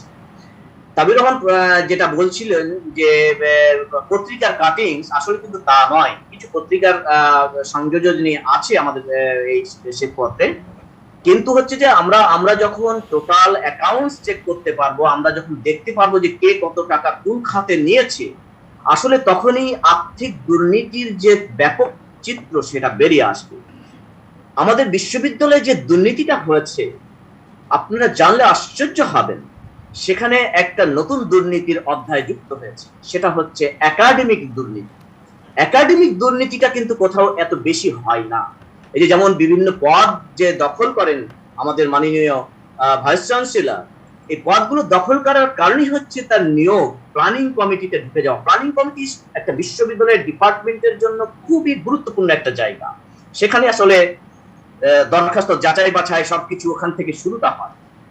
সেখানে তারা তার নিয়োগের ক্রাইটেরিয়াটা নির্ধারণ করে, অনেক কিছু তার উপর ডিপেন্ড করে। তো সেক্ষেত্রে এই ডক্টর নাজমুল হাসান কলিমুল্লাহ এমনও করেছেন যে একজনকেই টিকিয়েছেন, প্ল্যানিং কমিটি হয়ে আসছেন, একজনকে টিকিয়েছেন, একজনই ভাইভা দিয়েছেন, ইন্টারভিউ দিয়ে একজনকে রিটেন দিয়ে পাস করিয়ে প্রথম করে চাকরি দিয়েছেন। এবং মজার ঘটনা হচ্ছে মা হয়েছেন, উনি একটা সাক্ষাৎকারে বলছিলেন যে না আমার মা কোনো বোর্ডের এখনো কোনো মেম্বার হয়। আমার কাছে সে দালিলিক প্রমাণটা কিন্তু আছে। না, তার মা মেম্বার হয়েছে কিন্তু সেখানে কোনো নিয়োগ হয়নি। হ্যাঁ, অবশ্যই হয়েছে। নিয়োগ হয়েছে কি? সেখানে হয়েছে ডক্টর, আমি বলি সমাজ বিজ্ঞান বিভাগ এবং উইমেন এন্ড জেন্ডার স্টাডিজ বিভাগে শিক্ষক নিয়োগে 2 জন, মানে যদি মাহমুদুর রহমান নিয়োগ নাও হয়ে থাকে তবুও নিজের মাকে নিয়োগ কমিটির মেম্বার করতে পারেন। এথিক্যালি পারেন না, এথিক্যালি কোনোভাবে তার মাকে বিষয় বিশেষজ্ঞ হিসেবে নিয়ে আসতে পারেন না। সেক্ষেত্রে রাষ্ট্রপতির অনুমোদন তো সেখানে লাগে, নিশ্চয়ই সে আইনগত ব্যত্যয় সেখানে ঘটেনি। আমরা জানি না যে রাষ্ট্রপতির অনুমোদনটা, আমি এখানে বলতে চাই আরেকটা জিনিস, আমি বলতে চাই আমাদের উপাচার্য কিন্তু যে কোনো কথাতে রাষ্ট্রপতি, প্রধানমন্ত্রী এদেরকে এবং শিক্ষামন্ত্রী সকল মন্ত্রীকে একসাথে জড়িয়ে দিয়ে তিনি রাষ্ট্রীয় শিষ্টাচার যেটা সেটাও কিন্তু লঙ্ঘন করছেন একের পর এক। আমরা কিন্তু সেটা লক্ষ্য করছি। উনি বলছেন যে মাননীয় প্রধানমন্ত্রী আমাকে ত্রুটি নির্দেশনা দিয়েছেন যে আমাকে ঢাকায় থাকতে হবে, ক্যাম্পাসে যেতে হবে না। এটা কি মানে সম্পূর্ণভাবে দম্ভক্তি? প্রধানমন্ত্রী কি তাকে দুর্নীতির নির্দেশনা দিয়েছেন? কোথায় পেয়েছেন এখানে? না, কোথায় এই কথা কোথায় বলেছে? তিনি তো এই কথা বলেননি কখনো যে তাকে প্রেস কনফারেন্সে বলেছেন, ঢাকাতে প্রেস কনফারেন্স কিন্তু বলেছেন যে প্রধানমন্ত্রীর নির্দেশই সবকিছু করে, এবং কি বলেছেন যে আমার ত্রুটি নির্দেশনা আছে যে আমাকে, আমি যেন ওখানে মানে এই ক্যাম্পাসে না থেকে ঢাকায় থাকি, যেন তাকে কোনোভাবে আমরা আটকে না দেই। এরকম কথা মিথ্যাচার এবং প্রধানমন্ত্রীকে রেফারেন্স দিয়ে ধরনের কথা বলার দম্ভক্তি এবং এইভাবে আসলে নিজেকে রক্ষা করার যে প্রচেষ্টা, সেটা একেবারেই আমার কাছে মনে হয়েছে একটা দম্ভক্তি ছাড়া আর কিছু নয়। জি, আর একটা মজার কথা শুনবেন আপনারা জানাবো যে উনি কিন্তু একই সাথে 26টা কোর্স নিয়েছেন, একটা কোর্সের কোনো ক্লাস নেই। উনি পিয়ন দিয়ে, মেসেঞ্জার দিয়ে পরীক্ষা নিয়েছেন। উনি অনেকগুলো বিভাগের প্রধান, উনি ডিন, উনি কম করে হলে ওনাকে আমরা বলি সেগুলি তো আপনাদের বক্তব্য। আমরা প্রফেসর নাজমুল হোসেন কলিমুল্লাহকে পেলে হয়তো আরো স্পষ্ট বক্তব্য পেতে পারতাম। তবে যেহেতু যারা তামির রহমান আপনি অনেক কিছু জানেন, আমরা শেষের দিকে আছি। ডক্টর রেজান সিদ্দিকী আজকে কিন্তু আমাদের অনুষ্ঠানে অতিথি আলোচক হয় নাই, অতিথি হিসেবে এসেছেন, কিন্তু কোনো কথাই বলার সুযোগ পাইনি। আমি একটু তামির রহমান প্রধান একটু আপনি শেষ কথাগুলো দিয়ে শেষ করবেন কিনা? আমি একেবারেই পিন পয়েন্টে দুই একটা কথা বলে শেষ করে দেবো। শেষ যে কথাটা আমার সহকর্মী বললেন যে ভাইস চ্যান্সেলর তার মাকে নিয়োগ বোর্ডে রেখেছেন, আমি আপনাদের আবারও জ্ঞাতার্থে বলবো বেগম রোকেয়া বিশ্ববিদ্যালয়ের আইন 2009 সালের 29 নম্বর আইন, সেই আইনের প্রথম সংবিধির 5 নম্বর শিক্ষক বাছাই বোর্ড যেটা, সেখানে দেখবেন অধ্যাপক এবং সহযোগী অধ্যাপক নিয়োগের যে বোর্ড, সেখানে vice chancellor, pro vice chancellor এবং 5 জন বিশেষজ্ঞ সদস্য থাকেন। সেই 5 জনের মধ্যে 3 জন নিয়োগ দিয়ে থাকেন রাষ্ট্রপতি, এবং সেই 3 জনের মধ্যে একজন ভাইস চ্যান্সেলরের মা বিষয় বিশেষজ্ঞ হিসেবে আছেন, ভাইস চ্যান্সেলর নিজে নিয়োগ দেননি। আর দ্বিতীয় কথা হলো, আমি এইটুকু তো দায় নিতে চাই যে ভাইস চ্যান্সেলরের মা যে নিয়োগ বোর্ডে আছেন প্রফেসর অ্যাসোসিয়েট প্রফেসর, এই প্রফেসর অ্যাসোসিয়েট প্রফেসরের নিয়োগ বোর্ড এই বিশ্ববিদ্যালয়ে এখন পর্যন্ত এই বিভাগগুলোতে হয়নি। সুতরাং তাবির রহমান প্রধান একজনও নিয়োগ হয়নি, আপনার কথাই সত্য, কিন্তু ভাইস চ্যান্সেলর যেখানকার প্রধান কর্তা নিজের মা কি সেখানে নিয়োগ বোর্ডে থাকতে পারেন? আচ্ছা, আমি আবারও বলি, নৈতিক জায়গা থেকে আপনি কি বলেন? আপনি হলে কি করতেন? আমি বলি রেজা ভাই, আপনি ব্যক্তি ভেদে কিন্তু মানুষের চাওয়াগুলো আলাদা, এটা তো বুঝতে হবে। এবং নিয়োগটা তো তাহলে আমি একটা যদি বলি, আমি মহামান্য রাষ্ট্রপতি কিংবা আমাদের আচার্য, তিনি তো নামটা দেখেছেন, তিনি ফাইল সাইন করে নিয়ে আসছেন গিয়া। এখন এই কথাটা আমি কি বলতে পারবো যে তিনি ফাইল সাইন করে নিয়ে এসেছেন? যাই হোক, সেই কথাটা বললাম যে উনি নিয়োগ দেন এইটুকু। আমি যখন দেখবো যে আমার মা আছে, আমার বোন আছে, আমার ভাই আছে, আমি তো প্রতিবাদ করবো যে না, এই বোর্ডটা রিকনস্টিটিউট করা হোক। এটা তো নৈতিকতা। হয়তো সেটা হতো, কিন্তু এবার আরো একটু মেসেজ দিয়ে রাখি, এটা 2018 সালের 5 নভেম্বর পাস হয়েছিল, এটা 2020 সালের 5 নভেম্বর, 2 বছরের জন্য ম্যাচ ছিল, অলরেডি পার হয়ে গেছে, উনি কোনো নিয়োগ বোর্ডে বসেননি। ওইটা কিন্তু গন কেস, ওইটা নিয়ে আর কোনো কথা নেই। যেহেতু ওইটা একটা কাগজ ছিল রাষ্ট্রপতি অনুমোদন দেয়া, সেই কাগজটাই আমার এই সহকর্মীরা পেয়েছেন তাদের এই আন্দোলনে সংযুক্ত করার জন্য। আসলে ওইটা নিয়ে শুধু সেন্সেশন তৈরি করা, উনি বোর্ডেও বসেননি। হ্যাঁ, যদি আপনি নৈতিক জায়গার কথা বলেন, সেই জায়গায় আমি আবারও বলি, সেটা যার যার অভিরুচি সে সেভাবে নেবে। আসলে এই জায়গায় আমার কোনো কথা নেই। আমি বলি, আমি শেষ করি। এখানে একটা মাহমুদুল হক আমি একটু যোগ করতে চাই। রেজা ভাই বিশ্ববিদ্যালয়ের শিক্ষক সমিতির সাধারণ সম্পাদক হিসেবে আপনি এটাকে স্বাভাবিক মনে করেন? আমি সেটাই বলতে চাচ্ছি। এইটা শোনেন, স্বাভাবিক, আমি তো ওই বিষয়টা বিশ্ববিদ্যালয়ের শিক্ষক সমিতি, কিন্তু আপনি তো সমর্থন করছেন। না আমি সেক্ষেত্রে যাবে সমর্থন একটু বলি করছি না, আমি না না, বলছি আমি রাষ্ট্রপতি নিয়োগ দিলেও আপনি শিক্ষক সমিতির সাধারণ সম্পাদক হিসেবে প্রতিবাদ করার কথা। আমি না একটা কথা বলি ইস্তিয়াক ভাই, আপনারা যে কথাটা বলেছেন যে আমি প্রতিবাদ করিনি, এইটা আপনারা কিভাবে বললেন যে প্রতিবাদ করিনি বা সমিতি প্রতিবাদ করেনি? সমিতি এটা নিয়ে তো বারংবার লিখিত নানাভাবে প্রতিবাদ করেছে। এখন বিষয়টা হলো যেই ফাংশনিংটা ঘটেনি, আমার কথা নিয়োগ বোর্ড নিয়ে কোশ্চেন তুলতে পারেন যে তার মা কেন থাকতো, কিন্তু আপনারা কিন্তু প্রচার করছেন মা এবং ছেলে বসে নিয়োগ দিয়েছে, এটা কেমন কথা? আমার কথা, আপনি তো আপনার নৈতিক জায়গায় নেই প্রতিবাদটা করার সময়, আপনি বলছেন নিয়োগ দিয়েছে, এটা তো দেশবাসী খাচ্ছে যে নিয়োগ দিয়েছে, কিন্তু আসলে তো এই বোর্ডটাই সংগঠিত হয়নি। আপনি যদি বলতেন কেন রাখা হলো, নৈতিক কোশ্চেন তুলতেন, সেটা তুলেননি। সেটাই আমি বলছি। আমরা আমাদের শ্বেতপত্রে কিন্তু আপনি বলছেন নিয়োগ দিয়েছে। আমি একটু শেষ করি যেহেতু সময় কম। সেটা হলো এই বিশ্ববিদ্যালয়ের যে সংকট, আমি যদি একেবারেই স্পেসিফিক করতে চাই, সেটা হলো যারা আন্দোলনকারী আছেন এখন, আমি একেবারেই নাম ধরে যদি হয়তো আমার সহকর্মীদের নাম আমি নিব না এই গণমাধ্যমে, না না না না নাম বলতে পারেন, নিশ্চয়ই আপনারা যখন আপনার নামে যখন শ্বেতপত্র প্রকাশ মানে যারা আন্দোলন করছে তারাই সংকট। জি, কারো সম্মানহানির জন্য আমি নাম বলতে চাই না। আমি বলতে চাই যে যারা বিশ্ববিদ্যালয় শিক্ষক সমিতিতে প্রতিনিধিত্ব করে কিংবা বিভিন্ন প্রশাসনিক দায়িত্ব পালন করে, সেটা একটা কমন প্ল্যাটফর্ম হয়ে যায় আমাদের মানুষ স্বল্পতার কারণে। দ্বিতীয়ত, যারা আন্দোলন করছে তাদের 90% মানুষ এই ভাইস চ্যান্সেলর যে কর্মগুলো এখন করছে সেই কর্মের সাথে ছিল এবং এখন তারা নেই। এখন আমাকে বলেন যে তারা যদি আবার এই জায়গাগুলোতে তাদের নিয়ে আসে কিংবা ভাইস চ্যান্সেলর তাদের চাওয়াগুলো পূরণ করে, তাহলেই কিন্তু আর ভাইস চ্যান্সেলরের কোনো দোষ নেই। কি চাওয়া ছিল তাদের? চাওয়া কি ছিল? তাদের অনেক ধরনের চাওয়া আছে। দেখেন না, এখন বলছে যে ঢাকায় গিয়ে তাবির রহমান, আমি একটা প্রশ্ন করি, তারা 90% কাজে জড়িত ছিল, সেই চাওয়াগুলি পূরণ হলে সেটা যৌক্তিক হয়ে যাবে আপনার কাছে? আমি বলি তখন যদি সেই চাওয়াগুলো যদি পূরণ করা তখন যৌক্তিক হয়, এখন অন্য মানুষের ক্ষেত্রে সেই জায়গাগুলো কেন যৌক্তিক হবে? আমি বলছি না আইনের ব্যাপারে আপনার কাছে যৌক্তিক হবে। তাবির রহমানরা কিন্তু আমি বলি দেখেন, আজকে 790 পেজের শ্বেতপত্র প্রকাশ করা হয়েছে এই বিশ্ববিদ্যালয়ে। আমি আবারও বলি, বিশ্ববিদ্যালয় যে কোনো শিক্ষা প্রতিষ্ঠানের মূল শিক্ষার্থী, আমি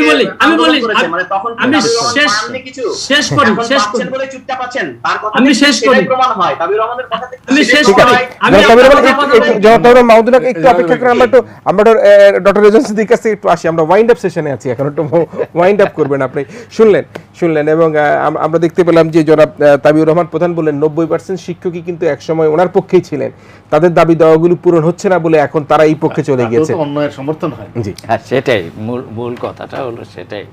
এবং এখানে যে ধরনের দুর্নীতি, একটা দুইটা খাত না, তো আমরা তো একটা নিয়োগ সংক্রান্ত জায়গায় আটকে থাকলাম, কিন্তু দুর্নীতির তো আরও হাজারটা জায়গা আছে, মানে হাজারটা না, আরও অনেক জায়গা আছে যে অর্থনৈতিক দুর্নীতি, নিয়োগের দুর্নীতি, এইসব এই সমস্ত জিনিসগুলো আলোচনা করলে আসলে এই বিশ্ববিদ্যালয় কার্যত একটা প্রচণ্ড দুর্নীতিগ্রস্ত একটা বিশ্ববিদ্যালয়ে পরিণত হয়েছে, যার আসলেই অবসান হওয়া দরকার। এবং এখানে কিন্তু খানিকটা ভাইস চ্যান্সেলরের অধ্যত্ব প্রমাণ আছে যে শিক্ষামন্ত্রী সম্পর্কে উনি যে বক্তব্য রিপোর্টার্স ইউনিটির সভায় দিয়েছেন, সেটিও অধ্যত্বমূলক, সেটি অতটা না বলাই সঙ্গত ছিল। মনে হয় যে তার পেছনে এমন কোনো শক্তি রয়েছে যে শক্তির সাহায্যে তিনি সবকিছু চুরমার করে দিতে পারেন, ভাইস চ্যান্সেলরের পেছনে। আচ্ছা, তো সেটিও থাকলেও শো না করাই ভালো ছিল এই পর্যন্ত। জি বুঝে ভাই, আমিও মনে করি যে দেখেন, এটা একটা নৈতিকতার প্রশ্ন, একই সাথে একটা বিশ্ববিদ্যালয়ের কিন্তু সামনের দিকে এগোবার প্রশ্ন। বেগম রোকেয়া বিশ্ববিদ্যালয় উত্তরাঞ্চলের একটা গুরুত্বপূর্ণ বিশ্ববিদ্যালয় হয়ে উঠতে পারত, কিন্তু আমরা শুরু থেকে দেখছি নুন নবী চৌধুরীর আমলে বলেন, এই আমলে বলেন, বিশ্ববিদ্যালয় চলছে না। সত্যিকার অর্থে এইভাবে পাবলিক বিশ্ববিদ্যালয় চলে না। আমরা তো তর্কের খাতিরে তাবিউর রহমানকে অনেক কথা বলবো, অন্য কেন কথা বলবো, কিন্তু বিশ্ববিদ্যালয় তো এইভাবে চলে না। একজন বিশ্ববিদ্যালয় উপাচার্য ক্যাম্পাসে যাবেন না, তিনি নিজে একাধিক পদ দখল করে থাকবেন, দুর্নীতির অভিযোগ উঠবে, নিয়োগ বাণিজ্যের প্রশ্ন উঠবে, এবং সেখানে শিক্ষকদের মধ্যে গ্রুপিং থাকবে, প্রশাসনের মধ্যে অচল অবস্থা সৃষ্টি হবে। এগুলো আমার কাছে মনে হয় যে ওয়ান্স ফর অল একটা সেট হওয়া উচিত, এবং এখানে রাষ্ট্রের একটু নজরদারি হওয়া, যে জনগণের অর্থে পরিচালিত বিশ্ববিদ্যালয় যদি আজকে এরকম একটা জায়গায় জায়গায় পৌঁছে উচ্চশিক্ষা প্রতিষ্ঠান, তাহলে আমাদের বলতে হবে যে আমাদের মগজে পচন ধরেছে, আমরা এই পচন থেকে বেরোতে চাই। নিশ্চয়ই। আমির তাবিউর রহমান প্রধান, আপনাকে বলতে এখন যে সংকট চলছে এর সমাধান কি, একেবারে সংক্ষেপে যদি বলেন কি সমাধান আমি হতে পারে? একেবারে সংক্ষেপে বলি কিরণ ভাই, 30 সেকেন্ডে বলতে হবে। দেখেন 31 সেকেন্ড যারা আন্দোলন করছে কিংবা সুরক্ষা পরিষদ বলছে, তারা কিন্তু দেখেন 111টি অভিযোগ নিয়ে আসলো প্রশাসন কিংবা ভাইস চ্যান্সেলরের বিরুদ্ধে, একটা অভিযোগে কিন্তু শিক্ষার্থীদের কল্যাণে কিছুই নেই। খেয়াল করেন, আমাদের কিন্তু মূল জায়গাটা শিক্ষার্থী আমি মনে করি। আর একটা বিষয় বলে নেই, পয়েন্ট আমার দিতে খেয়াল ছিল, সেটা হলো আমি বলি এই বিশ্ববিদ্যালয়ে কিন্তু ভাইস চ্যান্সেলর যোগদান করার পর থেকে, আমি আবারও বলি কোনো কিছু ডিফেন্স করার জন্য বলছি না, একদিনও কিন্তু ক্লাস পরীক্ষা কখনোই বন্ধ হয়নি অনিবার্য কোনো কারণে, প্রথম কথা। দ্বিতীয় কথা, আমাদের বিশ্ববিদ্যালয়ে যে সংকটে নিমজ্জিত হয়েছিল, আমি একেবারে প্রশাসনের মানুষ কিংবা বিশ্ববিদ্যালয় শিক্ষক সমিতির একজন প্রতিনিধি কিংবা এই বিশ্ববিদ্যালয়ের মানুষ হিসেবে বলতে পারি, সেই শিক্ষার্থীদের সংকটের জায়গাগুলো কিন্তু বিশেষ করে সেশন যাক, যদি কোভিড না আসতো গত 1 বছরে, আমাদের কিন্তু ওই জায়গাটা থেকে উত্তরণের জায়গা চলে গিয়েছিলাম। এখন সমাধানের জায়গা বলি আমি, সেটা হলো একেবারেই খুবই যদি স্পেসিফিক করি আমি, তাহলে ভাইস চ্যান্সেলররা না, সংশোধন হইতে হবে এই বিশ্ববিদ্যালয়ে যারা আমরা কাজ করি আমাদের। ভাইস চ্যান্সেলরের দোষ দিয়ে লাভ নাই, তার কারণ আমরা এক পক্ষ যখন সাথে থাকি তখন তারা খারাপ, আরেক পক্ষ সাথে আসলে সেই পক্ষ ভালো। এখানে একটি রেশারেশির জায়গা, দলাদলির জায়গা শুরু হওয়ার কারণে ওই মানুষগুলো হয়তো এই সুযোগটা নেই। এটা আমার ব্যক্তিগত পারসেপশন। আমি বলি এই বিশ্ববিদ্যালয় ভালো চালাইতে গেলে, এই বিশ্ববিদ্যালয়ের ভালো করতে হলে যে কাজটা করা জরুরি সেটা হলো বিশ্ববিদ্যালয়ের ভালোর জন্য, নট ব্যক্তিগত বিষয়, বিশ্ববিদ্যালয়ের ভালোর জন্য সবার ঐক্যবদ্ধ কাজ এবং শিক্ষার্থীদের তাহলে ভাইস চ্যান্সেলরের কোনো দায় কি আপনি দেখতে পাচ্ছেন না? আমি অবশ্যই না, দায়টা তো তিনি, আমি তো বলছি মানে শুদ্ধ হবার জায়গা কি শুধুমাত্র এই বিশ্ববিদ্যালয়ের শিক্ষকদের কথাই বলছেন? শুধু শিক্ষক বলছি না, আমি শিক্ষক, কর্মকর্তা, কর্মচারী, সকল স্টেক হোল্ডার, সবাইকে শুদ্ধ হতে হবে। কিন্তু না ভাইস চ্যান্সেলর স্টেক হোল্ডার না, আমি বলি স্টেক হোল্ডার না। স্টেক একটা বিষয় হলো ভাইস চ্যান্সেলর তো আসেন 4 বছরের জন্য, ওনার সময়টা উনি পার করে যেতে পারলেই তো চলে যান। উনি 4 বছরে সব সর্বনাশ করে দিয়ে গেলে আর তাকে সর্বনাশ করে চলে যাবে। এবং আমরা যদি আমরা যদি সেই জায়গায় তার কাছে থেকে সেই ভালো কাজটা আদায় করে নিতে পারি, তাহলে অবশ্যই সেটা সম্ভব। মাহমুদুল হক সাহেব 10 সেকেন্ডে শেষ করবেন। মাহমুদুল হক সাহেব 10 সেকেন্ডে শেষ করবেন। বলতে চাই, একজন বিশ্ববিদ্যালয়ের শিক্ষক হচ্ছেন অত্যন্ত উঁচু মানের এবং একজন উপাচার্য হচ্ছেন আরো উঁচু মানের। আমরা আসলে সে ধরনের উঁচু মানের শিক্ষক এখন আমরা পাচ্ছি না। বিশ্ববিদ্যালয় প্রশাসনকে সঠিকভাবে পরিচালিত করতে হলে সঠিক একজন উপাচার্য আমাদের অবশ্যই নিয়োগ দিতে হবে এবং এই যে সিন্ডিকেশনে যারা আছে, সংঘবদ্ধ দুর্নীতি যারা আছে, তাদেরকে শাস্তির আওতায় আনতে হবে। সরকারের কাছে কিন্তু আমাদের এই দাবিটাই কিন্তু এখন অতি জোরালো। আমি এটাই বলেই আমি শেষ করছি। জি জি, আমি ধন্যবাদ জানাচ্ছি জনাব ইশতিয়াক রেজা, আপনাকে, ডক্টর রেজন সিদ্দিক, আপনার দুজনকে ধন্যবাদ জানাচ্ছি। আজকের আলোচনায় আসলে আমরা বেগম রোকেয়া বিশ্ববিদ্যালয়কে নিয়ে কথা বললেও কিন্তু আমাদের কাছে যে গণমাধ্যমে দেখেছি যে খুলনা কৃষি বিশ্ববিদ্যালয়, বরিশাল বিশ্ববিদ্যালয়, মাওলানা ভাসানী বিজ্ঞান ও প্রযুক্তি বিশ্ববিদ্যালয় সহ আপনি যেটি বলছিলেন প্রায় 10টি বিশ্ববিদ্যালয় এই ধরনের অনিয়মের অভিযোগ রয়েছে। আসলে শিক্ষাকে আমরা এমন এক জায়গায় নিতে হবে, সেই জায়গাটাকে কিন্তু আমরা মাথা উঁচু করে গর্ব করার একটা জায়গায় নিতে হবে এবং শেখানোর জন্য আমরা বলতে চাই যে আমাদের এই সকল শিক্ষা প্রতিষ্ঠান সহ শিক্ষাক্ষেত্রে যত সকল অনিয়ম দুর্নীতি রয়েছে সব কিছু বন্ধ হোক এবং বেগম রোকেয়া বিশ্ববিদ্যালয়, বিশেষ করে বেগম রোকেয়া বিশ্ববিদ্যালয় যে অনিয়মের কথা আজকে প্রকাশিত হচ্ছে, বলা হচ্ছে, অভিযোগ উত্থাপিত হয়েছে, এই সকল অভিযোগগুলোকে আমরা খণ্ডন করে যাতে বেগম রোকেয়া বিশ্ববিদ্যালয় একটা চমৎকার বিশ্ববিদ্যালয় হিসেবে তার শিক্ষক শিক্ষার্থীরা একসাথে একত্রিত হয়ে তাদের যে কর্মপন্থা কার্যপ্রণালী পরিচালনা করতে পারে সেই আশাবাদ ব্যক্ত করে আজকের মতো আমাদের আয়োজন এখানে শেষ করছি। প্রিয় দর্শক, আপনারা ভালো থাকবেন, সবাই মিলে ভীষণ ভালো থাকবেন।